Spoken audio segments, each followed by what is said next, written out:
ഞാൻ പപ്പടം പൊട്ടിച്ചതാണേലും പൊട്ടിക്കാത്തതാണേലും നമുക്ക് ഇതുപോലൊരു ഡപ്പയ്ക്കകത്ത് അടച്ചു വെച്ചാൽ ചീത്തയാകത്തില്ല. അപ്പോൾ ഫ്രിഡ്ജിൽ വേണേലും സൂക്ഷിക്കാവുന്നതാണ്.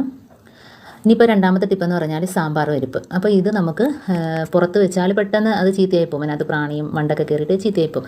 അപ്പോൾ നമ്മളൊന്ന് ചട്ടിക്കകത്തിട്ടൊന്ന് ചെറുതായിട്ടൊന്ന് ചൂടാക്കിയിട്ട് വെച്ച് നോക്കേ, ഇത്ര ദിവസം വേണേലും ഇരുന്നോളൂ, ഒരു കുഴപ്പമില്ല. അതല്ലെങ്കിൽ നമുക്ക് ഇതേപോലെ തന്നെ ഫ്രിഡ്ജിനകത്ത് വെച്ച് സൂക്ഷിക്കാവുന്നതാണ്. ഇനിയിപ്പോൾ അടുത്ത ടിപ്പെന്ന് പറഞ്ഞാൽ നമ്മൾ റവ മേടിച്ചാലും ഇതേപോലെ തന്നെ പെട്ടെന്ന് അതിനകത്ത് വണ്ട് കയറി പുഴുവൊക്കെ ആയി ചീത്തയായി പോകും.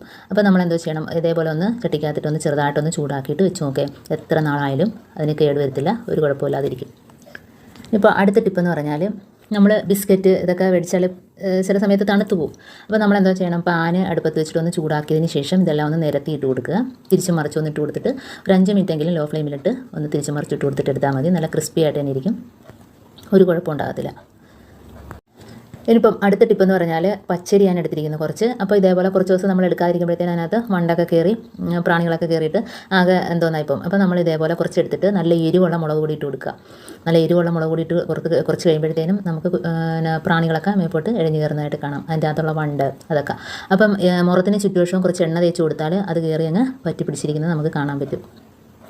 അപ്പോൾ ഇതേപോലെ ഒന്ന് ചെയ്ത് നോക്കുക. അത് പച്ചരി ആണെങ്കിലും ശരി ചാക്കരി ആണെങ്കിലും ശരി, ഇതേപോലെ ഒന്ന് ചെയ്ത് നോക്കിയാൽ മതി. ഇനിയിപ്പോൾ അടുത്ത ടിപ്പെന്ന് പറഞ്ഞാൽ നമ്മൾ ഈ സോപ്പൊക്കെ മേടിച്ചിട്ട് അതിൻ്റെ കവർ വെറുതെ കളയുകയല്ലേ ചെയ്യുന്നത്. അപ്പോൾ നമ്മൾ സോപ്പ് എടുത്തതിന് ശേഷം ഇതിൻ്റെ കവർ നമ്മൾ ഡ്രസ്സ് മടക്കി വെക്കുന്ന അലമാരയിലോ സെൽഫിലൊക്കെ ഇതേപോലെ ഒന്ന് വെച്ച് കൊടുത്താൽ അലമാരയൊക്കെ തുറക്കുമ്പോൾ നല്ലൊരു മണമായിരിക്കും. ഞാനിപ്പം ഡ്രസ്സിനകത്ത് മടക്കി വെച്ച ഡ്രസ്സിൻ്റെ ഇടയ്ക്കൊക്കെ വെച്ച് കാണിച്ചു തരാം. അപ്പോൾ ഇതേപോലെ ഒന്ന് വെച്ച് കൊടുത്താൽ മതി. ഇപ്പോൾ ഡ്രസ്സ് എടുക്കുമ്പോഴൊക്കെ നല്ല മണമായിരിക്കും. ഇനിയിപ്പോൾ അടുത്ത ടിപ്പെന്ന് പറഞ്ഞാൽ നമ്മൾ പുതിയ ചൂലൊക്കെ മേടിച്ച് കഴിഞ്ഞാൽ നല്ല പൊടിയായിരിക്കും അതിനകത്ത്. അപ്പോൾ ആദ്യം നമ്മൾ പുതിയ ചൂലായതുകൊണ്ട് നമ്മൾ ചീപ്പ് വെച്ചൊന്ന് ചീവി കൊടുക്കുന്നതുകൊണ്ട് കുഴപ്പമില്ല, അതിനകത്തുള്ള പൊടിയെല്ലാം അങ്ങ് പോയിക്കോളും. അപ്പോൾ ഇതേപോലെ ഒന്ന് ആക്കി കൊടുത്താൽ മതി, എല്ലാ പൊടി അതിനകത്തുനിന്ന് പോകും. ചില ചൂലിനകത്തൊക്കെ ഭയങ്കര പൊടിയായിരിക്കും. അപ്പോൾ ഇതേപോലെ ഒന്ന് ആക്കിയതിന് ശേഷം നമ്മളൊന്ന് തൂത്ത് നോക്കിയാൽ നല്ല പൊടി അതിനകത്തുനിന്ന് വീണതായിട്ട് കാണാം. ഇനിയിപ്പം തൂത്ത് കാണിച്ചു തരാം ഞാൻ ആ പൊടി. അപ്പോൾ ഇതിനകത്ത് കുറച്ച് പൊടിയേ ഉള്ളൂ കണ്ടോ. അപ്പോൾ ഇത് കളയാതെ തൂക്കുകയാണെങ്കിൽ അവിടെയെല്ലാം വൃത്തികേടാവും. ഇപ്പോൾ അടുത്ത ടിപ്പെന്ന് പറഞ്ഞാൽ നമ്മൾ ഉഴുന്ന് കടല പയറ് പരിപ്പ് ഏത് സാധനം ഇതേപോലെ എടുത്താലും കുപ്പിയുടെ ഒരു മുകൾ ഭാഗം ഇതേപോലെ ഒന്ന് മുറിച്ചെടുക്കുക. എന്നിട്ട് അതിനകത്തോട്ട് ഇതേപോലെ ഒന്ന് വെച്ച് കൊടുത്തിട്ട് ഒരു റബ്ബർ ഇട്ട് കൊടുത്താൽ മതി. അപ്പോൾ നമുക്ക് കുപ്പി പോലെ തന്നെ ഉപയോഗിക്കുകയും ചെയ്യാം. പ്രത്യേകിച്ച് അതിന് ടിന്നൊന്നും വേണ്ട, അതിനകത്ത് പ്രാണിയോ പാറ്റോ ഒന്നും തന്നെ കയറത്തേ ഇല്ല. അപ്പോൾ ഇതേപോലെ തന്നെ നമുക്ക് വെച്ച് സൂക്ഷിക്കാവുന്നതാണ്. അപ്പോൾ ആവശ്യത്തിന് തട്ടിയെടുക്കുകയും ചെയ്യാം, അതേപോലെ തന്നെ തിരിച്ച് ഇട്ടും കൊടുക്കാം. അപ്പോൾ ഇതേപോലെ തന്നെ നമുക്ക് അലമാരയ്ക്കകത്ത് സൂക്ഷിക്കുകയും ചെയ്യാം.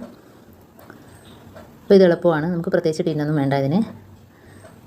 അപ്പോൾ കുപ്പി പോലെ തന്നെ തട്ടിയെടുക്കുകയും ചെയ്യാം, അതേപോലെ തിരിച്ചിട്ട് കൊടുക്കുകയും ചെയ്യാം.